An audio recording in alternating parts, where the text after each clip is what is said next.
और अब बात करेंगे आसमान से बरसती मॉनसूनी मुसीबत की। देश के कई राज्यों में मौसम ने करवट ली है। मुंबई से लेकर गुजरात तक पानी किस तरह आफत की तरह बरस रहा है, आपको दिखाते हैं। आज मुंबई के कई इलाकों में तेज बारिश हुई। अंधेरी सबवे में पानी भर गया, जिसकी वजह से आवाजाही बंद कर दी गई। कुर्ला इलाके में भी सड़कों पर भारी जलभराव है, तो वहीं नागपुर में भी तेज बारिश के हालात हो गए हैं। ये इस वक्त की बड़ी खबर है। और यूपी की अगर बात करें तो यूपी के 20 जिले बाढ़ से जूझ रहे हैं। बहराइच में घाघरा नदी से 100 लोगों को रेस्क्यू किया गया है। वहीं गोरखपुर में बाढ़ से 55 से ज्यादा गांव प्रभावित हैं। यूपी के अलावा गुजरात में भी बारिश हुई है, जिसकी वजह से पोरबंदर में सड़कों पर सैलाब दिखाई दे रहा है। कर्नाटक के मंगलुरु में भी जल भराव की तस्वीरें सामने आई हैं। जरा 8 तस्वीरें देखिए, जहां जुलाई में जल प्रहार हो रहा है। यूपी, गुजरात, महाराष्ट्र, उत्तराखंड समेत सब राज्यों में ये असर है। और सीएसटी स्टेशन पर झमाझम बारिश के बाद की तस्वीरें जरा देख लीजिए। मुंबई में भी जमकर बारिश हो रही है, जिसकी वजह से कुर्ला इलाके में पानी भर गया है, जल भराव हुआ है, कई सबवे को बंद किया गया है। यह मुंबई की तस्वीर। माया नगरी फिर पानी पानी।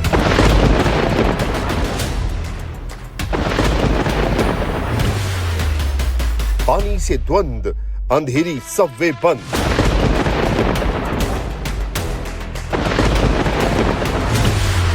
मरीन ड्राइव, कुर्ला सब पानी में डूबा।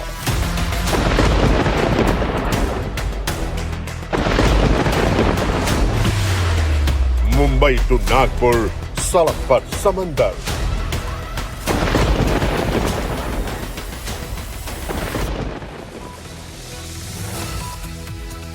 मुंबई में जल भराव की हर तस्वीर आपको दिखाएंगे, लेकिन पहले महाराष्ट्र के नागपुर के हालात आपको दिखाते हैं।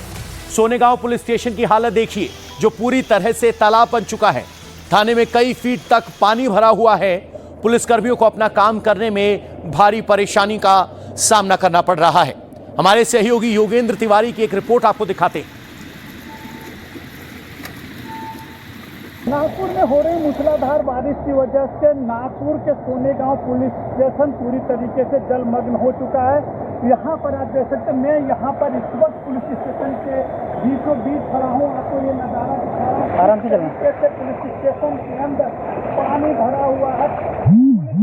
सड़कों पे हैं, यातायात सुव्यवस्था करने लगे हुए, लेकिन ये नज़ारा पुलिस स्टेशन का अपने आप में बहुत कुछ बयान कर रहा है। किस तरीके से पुलिसकर्मी ऊपर कुर्सियों पर बैठे हुए पूरी तरीके से ये स्वागत कक्ष के अलावा ये दूर तक नजर जाए तो हर जगह पानी ही पानी देखने को मिल रहा है। पुलिस अधिकारियों का ये कक्ष है, ये भी पूरी तरीके से पानी से भर चुका है। सर, पूरी तरीके से पानी चारों तरफ सोनेगांव पुलिस स्टेशन में पानी भर गया। पूरे पुलिस स्टेशन में पानी भरपूर है और पानी आने का चांस है। मैं देख रहा हूँ कि तमाम बहुत चीजें यहाँ पे खराब भी हो गई है। बहुत छोटे नीचे खराब हो गया। टेबल पर पानी नीचे गिर गया है। स्टेशन का पुलिस स्टेशन का कोई भी इलाका ऐसा नहीं दिख रहा जो पानी से नहीं गया हो। पानी में गया है, पूरा स्टेशन पानी में गया हुआ है। लेकिन ये पुलिस सब पानी पानी है। नागपुर में सुबह से ही बारिश हो रही है। अभी कुछ घंटे की बारिश ने हालात खराब कर दिए हैं। तस्वीरें आप देख सकते हैं। गढ़चिरौली, यवतमाल, वर्धा, चंद्रपुर, अमरावती, भंडारा, गोंदिया, इन सभी जगहों पर सुबह से बारिश हो रही है। मौसम विभाग ने नागपुर के लिए 2 दिनों का अलर्ट घोषित किया है। नागपुर, विदर्भ के अन्य जिलों के लिए भी यह अलर्ट घोषित किया है। और बहते हुए पानी को आप देखकर अंदाजा लगा सकते हैं कि किस स्तर का जल भराव और किस स्तर की बारिश नागपुर और इस इलाके में हो रही है। नागपुर में मूसलाधार बारिश की वजह से प्रशासन अलर्ट हो चुका है। तमाम निचली बस्तियों को भी अलर्ट कर दिया गया है। जहां पे भी अंडरपास है वहां पे पानी का भराव हो चुका है। इस तरीके से हर अंडरपास में स्थिति दिख रही है। पूरी तरीके से पुलिया जलमग्न हो चुकी है। नागपुर के नरेंद्र नगर पुलिया, मनीष नगर पुलिया, कॉटन मार्केट पुलिया, लोहा पुल पुलिया, तमाम जगह अंडरपासेज जितने भी है वहाँ पर इसी तरह की स्थिति बनी हुई है। कमर से ज़्यादा पानी इन तमाम पुलियाओं के अंदर जमा हो चुका है। देखिए, मैं जाकर बताने की कोशिश कर रहा हूँ कि कितना पानी इस पुलिया में है। पुलिस प्रशासन ने चारों तरफ से बैरिकेडिंग कर दिया है, आने जाने वालों पर पूरी तरीके से रोक लगा दिया है। अब आगे जाना खतरा हो सकता है, इसलिए मैं यहाँ तक पहुँचा हूँ जहाँ कमर तक पानी पहुँच चुका है। धीरे धीरे पानी काफ़ी ज़्यादा ऊपर तक आ चुका है। पुलिस ने तमाम सड़कों को रोड को डाइवर्ट कर दिया, ट्रैफिक को डाइवर्ट कर दिया है। जिला प्रशासन ने स्कूलों को छुट्टी दे रखी है। नागपुर, भंडारा, गोंदिया, गढ़चिरौली, वर्धा, इन तमाम जगहों पे नागपुर के साथ साथ पूरे विदर्भ में मूसलाधार बारिश हो रही है। यहाँ तक कि हर जगह पे भंडारा में भी स्कूलों को छुट्टी दी जा चुकी है। गोंदिया में भी मूसलाधार बारिश हो रही है। कई जगह जल जमाव हो चुका है, सड़कों पे पानी आ चुका है। जिला प्रशासन, महानगर पालिका पूरी तरीके से अलर्ट है। नागपुर में स्कूलों को छुट्टी दी जा चुकी है। मौसम विभाग ने रेड अलर्ट 2 दिनों के लिए घोषित किया है।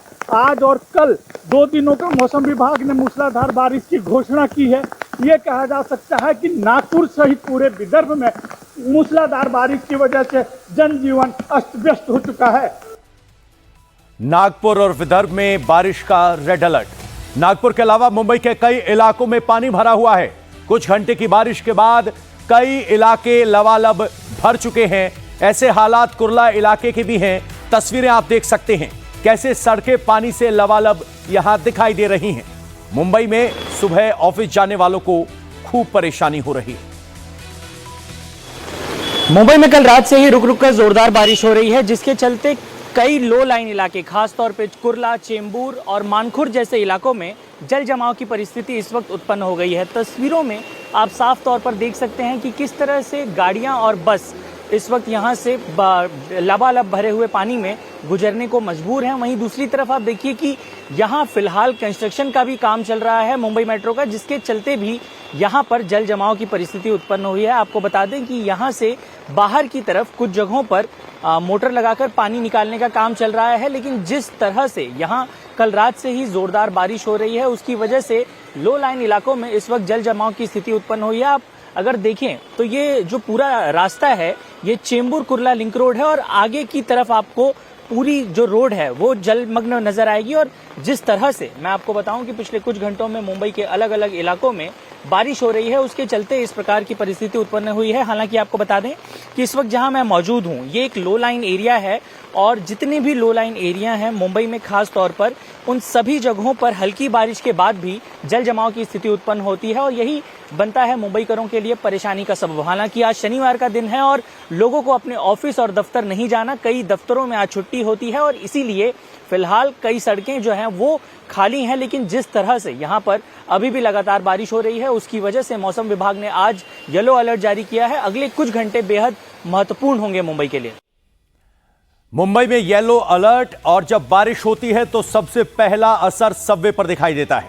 मुंबई में बारिश से अंधेरी सबवे में पानी भर गया है, जिसके बाद सबवे को बंद करना पड़ा है। अंधेरी सबवे का वीडियो सामने आया है जिसमें पानी भरा हुआ आपको स्पष्ट नजर आ रहा है। उधर सड़कों पर भी 3-4 फीट तक पानी भर गया है, जिससे उस इलाके में आवाजाही रोक दी गई है। लाइन के दोनों तरफ ईस्ट और वेस्ट, उनको कनेक्ट करने के लिए सबवे की अहम भूमिका है और सबवे में पानी भरना मतलब ईस्ट और वेस्ट का संपर्क टूट जाना, और जैसे ही भारी बारिश होती है ये संपर्क टूट जाता है।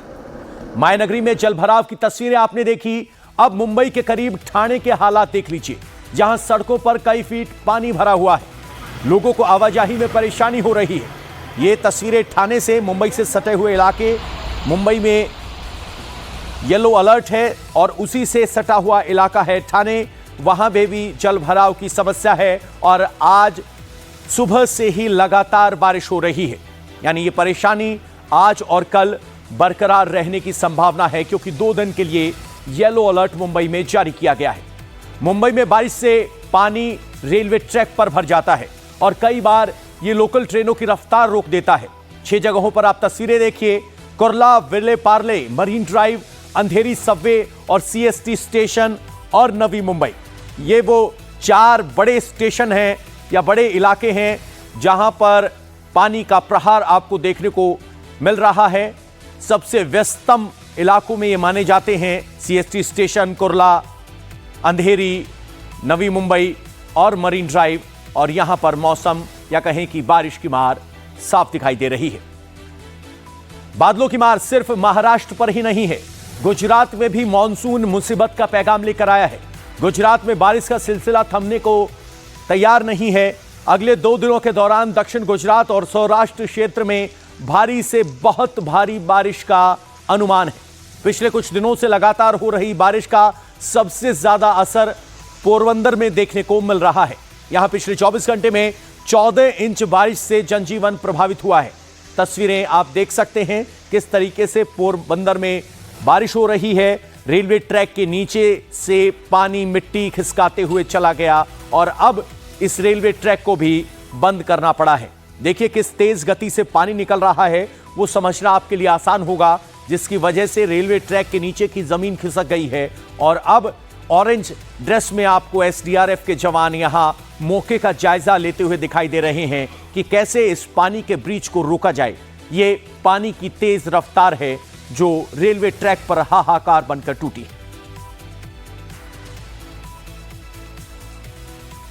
इतना ही नहीं, मंदिर में भी पानी घुस गया है। भगवान का दरबार भले ही सूखा हो, लेकिन प्रांगण में पानी है और लोग टखनों तक पानी में चलकर प्रभु के दर्शन करने के लिए पहुंच रहे हैं। मंदिर के आसपास के इलाकों में पानी भरा है और लोग कुछ इसी तरीके से मंदिर में जाते हुए दिखाई दे रहे हैं। ये सारी तस्वीरें आप पोरबंदर से देख रहे हैं। गुजरात में भारी बारिश के बाद हालात खराब हो गए हैं। कैसे? पिछले 24 घंटे में जो बारिश हुई है उससे पता चल सकता है कि 57 गांव प्रभावित हुए हैं। 200 रोड ऐसे हैं जो पानी में डूब चुके हैं। गांव में बिजली पर लगभग 359 गांव में बिजली पर अफेक्ट पड़ा है और 10 एनडीआरएफ की टीमें तैनात की गई हैं जो इस पूरी सिचुएशन को काबू करने के लिए लगी हुई है। गुजरात वो इलाका जहां कई बरसाती नदियों में जलस्तर बढ़ता है और जब समंदर में हाई टाइड आता है तो पोरबंदर में जो आपने तस्वीर देखी उसके पीछे की वजह समंदर का हाई टाइड है और बारिश का पानी निकलने में वक्त लगता है।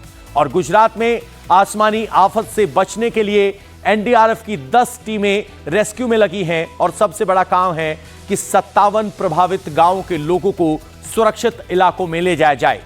गुजरात के बाद आपको कर्नाटक के मंगलुरु की तस्वीरें दिखाते हैं जहां बाढ़ में गांव के गांव डूब गए हैं। आपको इन तस्वीरों को देखकर एहसास होगा मानो ये किसी झील का नजारा हो, लेकिन हकीकत ये है कि गांव के आसपास के सारे लो लाइंग इलाके पानी में डूब गए हैं। लोग नाव का सहारा लेकर अपने गांव तक, अपने घरों तक पहुंच रहे हैं, एक दूसरी जगह जा रहे हैं और सभी इलाकों में पानी भरने की वजह से वाटरवेज की तस्वीरें हैं। अब जैसे इस बच्ची को देखिए किस तरीके से ये बच्ची इस नाव में सवार होकर सुरक्षित इलाके में जाने की कोशिश कर रही है। और ये तस्वीरें कर्नाटक की थी। भारत के अलग अलग राज्यों में कुछ ऐसी ही तस्वीरें दिखाई दे रही हैं जहां बाढ़ काफी बड़े स्तर पर तबाही मचा रही है। वाराणसी में गंगा का जल स्तर भी बढ़ रहा है। नदी का पानी घाटों के करीब पहुंच गया है। तस्वीरें देखिए, गंगा घाट पर अब पानी इतना आगे आ गया है कि जहां दशाश्वमेध घाट पर आरती होती है उस स्थान को पीछे खिसकाया गया है। हालांकि सालाना स्तर कहीं ऊपर तक जाता है, अभी उतना स्तर नहीं पहुंचा है, लेकिन हां, गंगा का जल स्तर बढ़ रहा है। 30 घाट डूबने की खबर है। यूपी के गोरखपुर में बाढ़ आई हुई है। कई गांव बाढ़ की चपेट में हैं। आपको गोरखपुर की तस्वीरें भी दिखाते हैं। यहां भी नाव का ही सहारा है। कई गांव डूबे हुए हैं और लोग नाव के सहारे ही अपने गांव जा रहे हैं। खाने पीने की चीजों को लेकर समस्या है और पानी को लेकर भी समस्या है। आइए जरा बड़े ग्राफिक्स के जरिए आपको दिखाते हैं कि किस तरह की स्थिति यहां पर है। गोरखपुर देखिए जरा, गोरखपुर में पानी का सितम कैसे बढ़ रहा है ये आपको दिखाते हैं। डेंजर लेवल को राप्ती नदी पार कर चुकी है। 55 से ज्यादा गांव खतरे के निशान पे हैं क्योंकि डूब चुके हैं। एनडीआरएफ, एसडीआरएफ और पीएसी की टीम को रेस्क्यू करने के लिए लगाया गया है और राहत और बचाव कार्यों के लिए 100 से ज्यादा नाव एक्शन में हैं। इन नावों के लिए जिम्मेदारी है कि फंसे हुए गांव के लोगों को सुरक्षित इलाकों में लेके आना। गोवा, महाराष्ट्र, तेलंगाना, कर्नाटक, गुजरात, आंध्र प्रदेश। देखिए जरा किस तरीके से भारत में किन किन इलाकों में असर पड़ रहा है। गोवा, महाराष्ट्र, तेलंगाना, कर्नाटक, गुजरात, यह पूरा मैप है। अगर आप देखेंगे तो गुजरात पर असर है, महाराष्ट्र पर असर है, यह सब तरीके से देख सकते हैं। पश्चिम बंगाल पर असर है, झारखंड, उत्तर प्रदेश, हरियाणा, राजस्थान, नागालैंड, मणिपुर, मिजोरम, त्रिपुरा, अरुणाचल प्रदेश, असम। कुल मिलाकर 20 से ज्यादा राज्य ऐसे हैं जहां बाढ़ या कहें कि बारिश का प्रकोप है, जल स्तर बढ़ रहा है। देश के रेन मीटर पर नजर डालें तो सिर्फ 2 ऐसे राज्य हैं जहां सामान्य से ज्यादा बारिश हुई है। महाराष्ट्र में 478 मिलीमीटर बारिश हुई है, जबकि नॉर्मल बारिश 404 मिलीमीटर होती है, यानी नॉर्मल से 18% ज्यादा। राजस्थान में 148 मिलीमीटर बारिश होती है, 143 मिलीमीटर हो चुकी है। जो 143 नॉर्मल है, 148 हो चुकी है, 4% ज्यादा। तो देखिए 2 राज्य ऐसे हैं जहां पर मॉनसून सामान्य से ज्यादा हुई है। अब बात महाराष्ट्र में पोस्टेड ट्रेनी आईएएस अफसर पूजा खेड़कर की। धोखाधड़ी और जालसाजी के आरोप में फंसी पूजा की नौकरी पर अब बन आई है। सिविल सर्विसेज का एग्जाम कंडक्ट कराने वाले संघ लोक सेवा आयोग ने दिल्ली पुलिस में पूजा के खिलाफ एफआईआर दर्ज करवाई है। छानबीन के बाद पूजा खेड़कर के खिलाफ यह कंप्लेन की गई है। आरोप है कि पूजा खेड़कर ने यूपीएससी परीक्षा देने के लिए घालमेल किया, फर्जी नाम और नंबर, माता पिता का गलत नाम पहचान इस्तेमाल किया गया।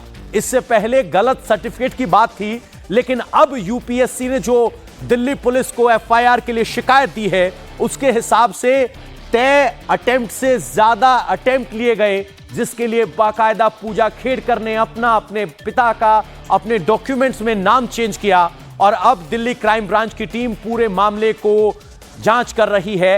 एफआईआर दर्ज की गई है। किसी भी वक्त उन्हें दिल्ली पूछताछ के लिए बुलाया जा सकता है। पूजा खेड़कर को पुणे पुलिस ने आज पूछताछ के लिए तलब किया है। पूजा ने पुणे के डीएम सुहास दिवसे पर हैरेसमेंट का आरोप लगाया है। जब आरोपों में घिरे तो उसके बाद अब पूजा खेड़कर की तरफ से आरोप लगे हैं, हैरेसमेंट के, प्रताड़ना के आरोप लगाए गए हैं। लेकिन सवाल यह है कि यूपीएस को गच्चा देने वाली पूजा खेड़कर के खिलाफ अब कार्रवाई शुरू हो गई है। आइए जरा आपको एलईडी ग्राफिक्स के जरिए दिखाते हैं कि किस तरीके से पूजा खेड़कर पर यूपीएससी का एक्शन हुआ है। फर्जी पहचान से सिलेक्शन का आरोप, यह आरोप इसलिए लगा है क्योंकि एक कैंडिडेट लिमिटेड अटेम्प्ट दे सकता है, लेकिन पूजा खेड़कर ने अपना नाम पहचान बदलकर मल्टीपल अटेम्प्ट्स दिए। फर्जीवाड़े को लेकर यूपीएससी ने एफआईआर दर्ज करवाई है। यूपीएससी की इंटरनल जांच में खुलासा हुआ है कि 2021 और 2022 के जो एडमिट कार्ड थे, उनमें पूजा खेड़कर का नाम अलग अलग था। अब यूपीएससी ने पूजा खेड़कर से नोटिस जारी कर जवाब मांगा है। क्राइम ब्रांच ने जांच संभाल ली है। डॉक्यूमेंट चेंज कर यूपीएससी का अटेम्प्ट किया गया। पेरेंट्स का नाम, नंबर, सिग्नेचर सब बदला गया। सवाल यूपीएससी पर भी है कि कैसे इतने बड़ा घोटाला और खेलबाल हो गया, लेकिन यूपीएससी को पता नहीं चला। Judiciary will take its course. Whatever it is there, I will reply to them. I am coming back. I'll give you the bite. Please. Ma'am, will you go to Delhi or Pune? सवाल यह है कि इतने बड़े UPSC exam में घालमेल कैसे हुआ। दरअसल जब यूपीएससी ने छानबीन की तो अलग अलग तथ्य सामने आए। पूजा ने 2020 के आवेदन में अपना नाम खेड़कर पूजा दिलीप राव रखा। उम्र बताई 30 साल। 2020 के बाद अगला अटेम्प्ट 2023, नाम बताया पूजा मनोरमा दिलीप खेड़कर, यानी अपनी मां का नाम इंक्लूड कर दिया।